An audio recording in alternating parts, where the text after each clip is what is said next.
Salut tout le monde et bienvenue au podcast Les vraies affaires zéro bullshit, ici Roch Cholette. Merci beaucoup d'être avec nous. N'oubliez pas, je vous le demande encore, de partager le podcast, ça ferait bien notre affaire. Et à la fin de ce que j'ai à vous raconter aujourd'hui, je vous parle du merveilleux concours que l'on a jusqu'au 8 décembre prochain où tout le monde gagne. En fait, les 1000 premières personnes à s'inscrire gagnent. Et on est bien excités de ce concours-là. Bon, je veux vous parler de COVID parce qu'hier, on a relâché certaines mesures, certaines contraintes donc karaoké est revenu. On a vu qu'il y avait pas mal de monde qui attendait ça. On lève l'obligation des masques, le port du masque au secondaire. Puis aussi, une grosse affaire, c'est que c'est la fin du télétravail presque obligatoire. On lève cette mesure-là, ce qui va permettre donc un retour progressif dans les bureaux. Probablement pas à temps complet, probablement que notre façon de travailler a changé depuis la pandémie, puis il y a des gens qui ont beaucoup apprécié pouvoir travailler de la maison. Il va y avoir un juste équilibre, j'ai l'impression, dépendamment des employeurs. Et ça, c'est des bonnes nouvelles. Mais pourquoi on est capable d'arriver à cette levée de mesures-là? Bien certainement à cause des taux de vaccination. Le Québec fait très bonne figure. Puis j'ai deux exemples à vous donner pour prouver cela. Premièrement, quand je regarde les chiffres publiés ce matin, 517 nouveaux cas.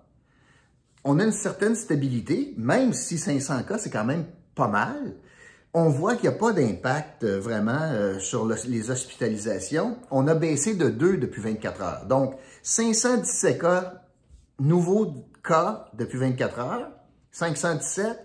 Mais je baisse de 2 mes hospitalisations. Puis dans mes hospitalisations, il y a 47 personnes aux soins intensifs au Québec. Dans tout le Québec, 47 aux soins intensifs. Puis c'est une augmentation de 5 au net. C'est une augmentation de 5 depuis hier au net. Alors, il y en a qui sont sortis, il y en a qui sont entrés. Puis là, je n'ai pas le décompte sur ces soins intensifs-là. Les personnes aux soins intensifs, il y en a combien de pas vaccinés?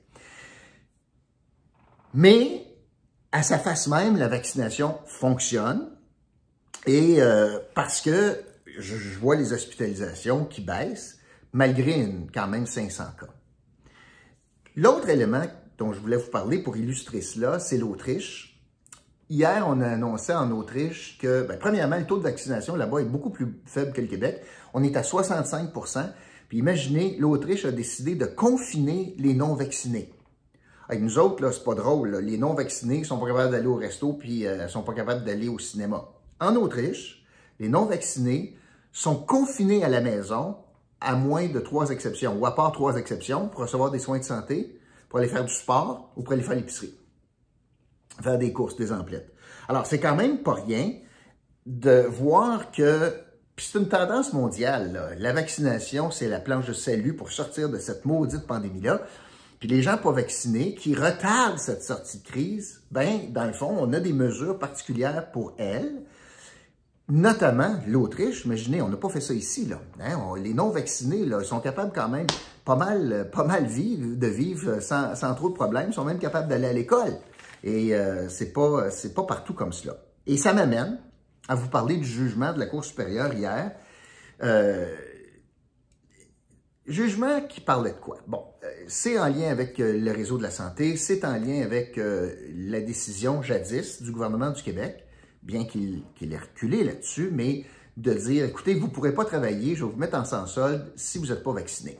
On a reculé. Mais à l'époque, lorsqu'on avait lancé cette menace-là, cet ultimatum-là, il y a pas mal de monde qui ont pris ce dossier-là puis sont allés devant un tribunal pour demander de demander un sursis, dans le fond, de ne pas appliquer le décret gouvernemental. Puis, on a eu le jugement hier, puis le juge, essentiellement, il dit quoi? Il dit, non, c'est pas une décision politique là, devant le tribunal, c'est une décision juridique, c'est une décision légale, puis le décret est tout à fait valable. Et dans le fond, il n'y a pas d'atteinte, parce que l'argument, c'était que on avait un préjudice au droit fondamental de ne pas se faire vacciner, alors que ce droit, et le juge dit ça, n'existe pas. Le droit de ne pas se faire vacciner n'existe pas. Au contraire, même, la loi permettrait, à la limite, de forcer la vaccination. Et là, c'est important de parler de cela parce que c'est ici, le jugement du tribunal d'hier dit la décision de mettre quelqu'un en sans solde, c'est pas irréversible parce qu'il n'y a pas eu d'audience sur le fond. Puis si jamais, sur le fond, on voyait que c'était illégal, de toute façon, on pourrait payer rétroactivement, fait qu'il n'y a rien d'irréversible. Donc, c'est pour ça que, encore une fois, les anti-vax, anti-passeport vaccinal, anti-tout, se sont fait débouter en cours. Au Québec, il y a une différence, et j'étais content parce qu'on a beaucoup parlé de cela dans la question du jugement puis dans les interprétations. Il y a une très grande différence entre une vaccination obligatoire par rapport à une vaccination forcée. Vous allez dire qu'il y a une nuance, ou c'est la même chose. Non. Je peux dire à quelqu'un que tu ne peux pas travailler parce que tu n'es pas vacciné.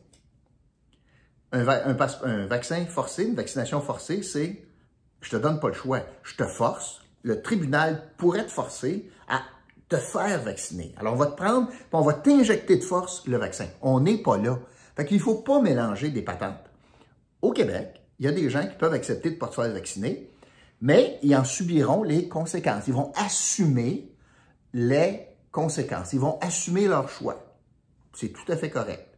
Puis on voit l'exemple de l'Autriche, tu t'assumes. Tu ne veux pas te faire vacciner, tu vas avoir moins de liberté. Il y a une grande différence entre cela, puis de dire à quelqu'un, je t'amène de force au centre de vaccination, puis on va te rentrer une aiguille de force dans le bras. De dire à quelqu'un, tu ne pourras pas travailler, tu vas perdre du salaire, c'est pas une vaccination de force. C'est un choix éclairé que vous faites, ceux qui ne sont pas vaccinés, de dire, j'aime mieux perdre mon salaire que me faire vacciner. Évidemment, pour les gens qui sont dans cette situation-là, ils assimilent ça comme étant une vaccination forcée. Si je ne me fais pas vacciner, je n'aurai pas de salaire. Mais ce n'est pas le cas. Le tribunal n'arrive pas à cette conclusion-là, puis ce n'est pas le cas.